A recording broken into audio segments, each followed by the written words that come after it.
الله ربنا هو الإله، له من الأسماء ما اصطفاه، الواحد الحي كذا المليك. الصلاة والسلام على رسوله الكريم وعلى آله وصحبه اجمعین، اما بعد۔ میرے محترم بھائی اور بہنوں، اللہ تعالیٰ نے انسان کو مختلف رشتوں میں جوڑا ہے، اور یہ سب اللہ کے بنائے ہوئے ہیں۔ واتقوا اللہ الذی تساءلون به والارحام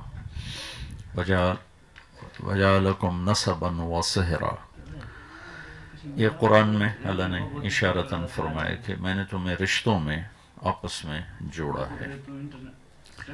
جو رشتہ سب سے بنیادی ہے اور اہم ہے، اور جس رشتے کے لیے سینکڑوں آیات اتری ہیں، وہ خامد اور بیوی کا رشتہ ہے۔ والدین کے لیے چند آیات ہیں، بہت اہم ہیں، چند ہیں۔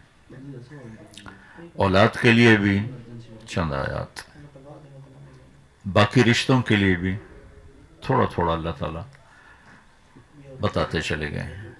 لیکن خامد اور بیوی کے رشتے کے لیے یہ کیسے چلتا ہے، یہ آباد کیسے ہوتا ہے، اس میں کوئی کھٹ پٹ ہو جائے تو جوڑ کیسے پیدا ہوتا ہے، کھٹ پٹ سے بچنے کا طریقہ کیا ہے، اس پر سینکڑوں آیات اللہ نے اتاری، سینکڑوں، ایک نہیں سینکڑوں آیات، پوری سورت ہے۔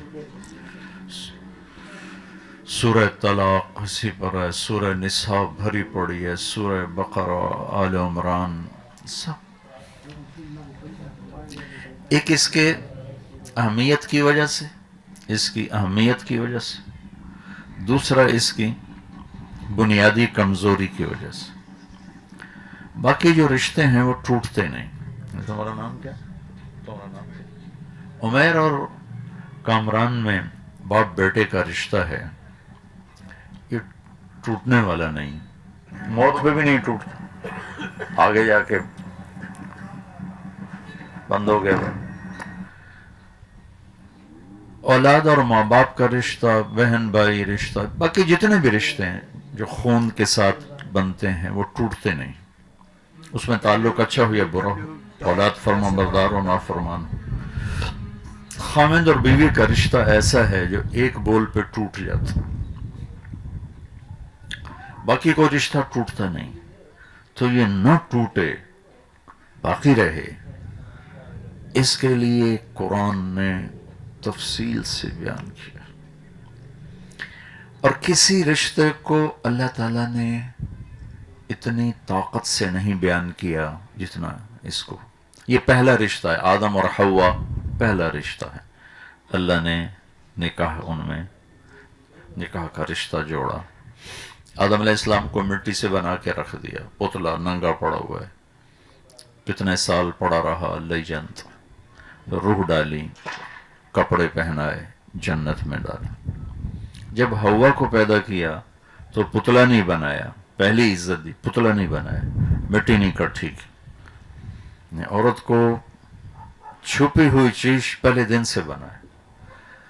اگر دو پتلے بن جاتے برابر تو کیا تھا، مٹی کے پتلے ہیں، ان میں کیا کشش، اور فرشتوں کو کچھ بھی نہیں چاہیے، لیکن عورت کا پتلا نہیں بننے دیا اللہ نے۔ آدم علیہ السلام جنت میں چلے گئے، جنت کی نعمتوں کے باوجود تنہائی محسوس فرماتے تھے، تو اللہ نے سلایا، اور سوتے ہوئے اللہ نے حوا کو وجود بخشا۔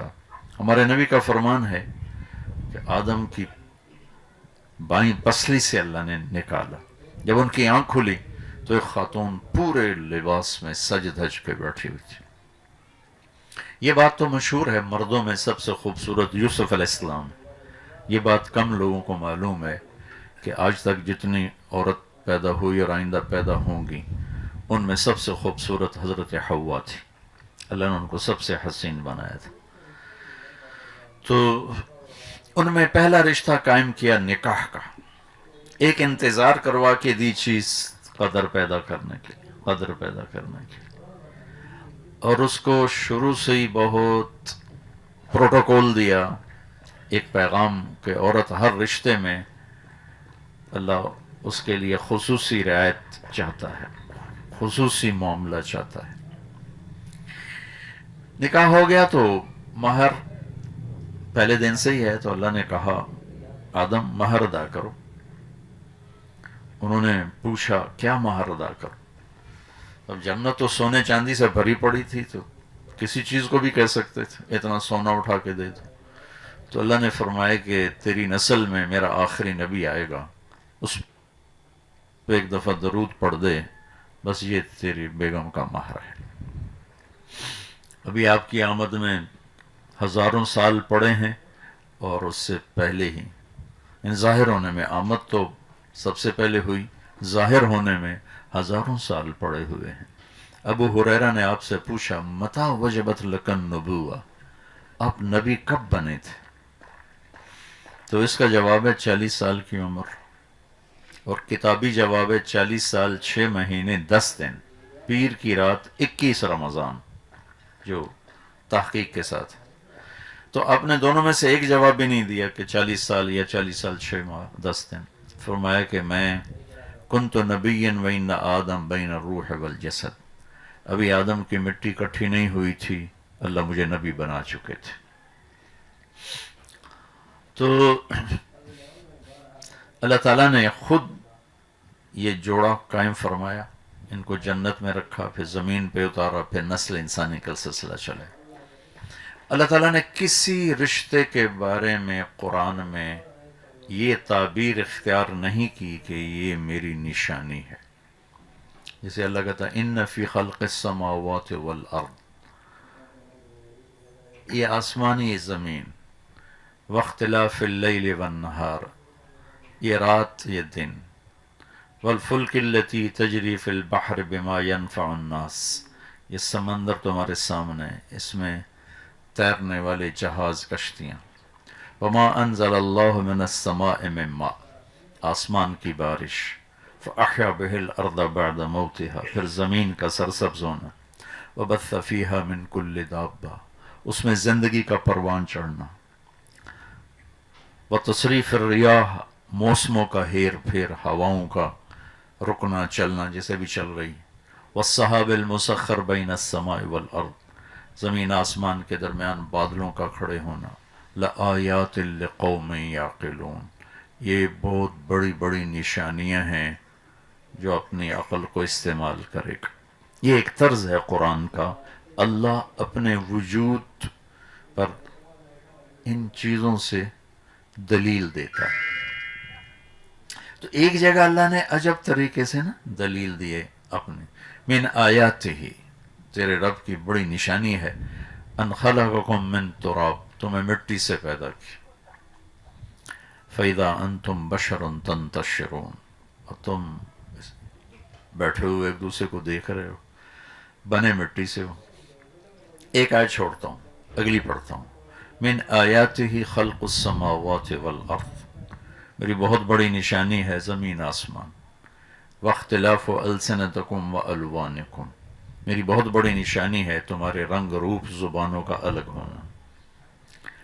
پھر من آیاتہ منامکم باللیل والنہار، میری بہت بڑی نشانی ہے تمہیں سلا دیتا ہوں، اٹھا دیتا ہوں، دن میں بھی سلاتا ہوں، رات کو بھی سلاتا ہوں، پھر اٹھا دیتا ہوں، وابتغاءکم من فضلہ، اور تمہارے لیے زمین میں رزق بکھیر دیا ہے، تم چنتے پھرتے ہو، چگتے ہو، اٹھاتے ہو، یہ تیرے رب کی بہت بڑی نشانی ہے۔ من آیاتہ یریکم البرق خوفا وطمعا، میری بہت بڑی نشانی ہے بادلوں کی گرج، بجلی کی چمک، کڑک، پانی، بارش۔ من آیاتہ ان تقوم السماء والارض بامرہ، میری بہت بڑی نشانی ہے کہ زمین آسمان قائم ہے، قائم ہے۔ یہ کتنی بڑی تیرے رب کی نشانی۔ اب اس میں نے ایک آیت چھوڑ دی تھی، ان آیات کے ترجمے کو سن کر آپ کا میرا ذہن یہ ساتھ ساتھ چل رہا ہوتا ہے، ہاں واقعی بہت بڑی نشانی، بہت بڑی نشانی، یہ سمندر بڑی نشانی، آسمان بڑی نشانی، زمین۔ اب ایک آیت میں پڑھنے لگا ہوں جس کی طرف بہت کم ذہن گیا ہوگا کہ اللہ کہہ رہا ہے یہ بھی تیرے رب کی بہت بڑی نشانی. من آیاتہ ان خلق لکم من انفسکم ازواجا لتسکنوا الیہا وجعل بینکم مودۃ ورحمہ ان فی ذلک لآیات لقوم یتفکرون. سب سے طاقتور لفظ استعمال کی. میری بہت بڑی نشانی ہے کہ میں نے تمہیں خامند اور بیوی کے رشتے میں جوڑ دیا. اس کو اللہ اپنی نشانی قرار دے رہا ہے کہ میں نے تمہیں خامند اور بیوی کے رشتے میں باندھ دیا، جمع کر دیا، جوڑ دیا. اس میں سکون رکھا، اس میں محبت رکھی، اس میں ہمدردی رکھی. اس میں جو غور و فکر کرے گا تو وہ سمجھے گا کہ یہ رب کی بہت بڑی نشانی ہے. اور ہمارے صرف بر صغیر کی بات نہیں، پوری دنیا اللہ نے پھرائی ہے. پوری دنیا میں یہ رشتہ بری طرح مسلا گیا ہے، بری طرح.